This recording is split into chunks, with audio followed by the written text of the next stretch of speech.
Marijos Konopnickos muziejus.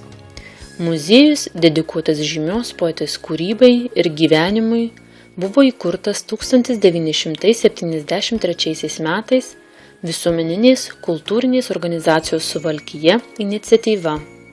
Tai vienas iš apygardos muziejaus Suvalkijoje skyrių. Muziejus įsikūrė senovinėme pastate, kuriame gimė ir praleido ankstyvąją vaikystę Marija Konopnicka. Parodos iliustruoja atskirius poetės gyvenimo ir kūrybos etapus.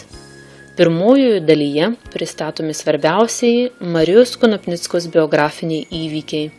Tuo tarpu antrojoje jos kūrybos problematika.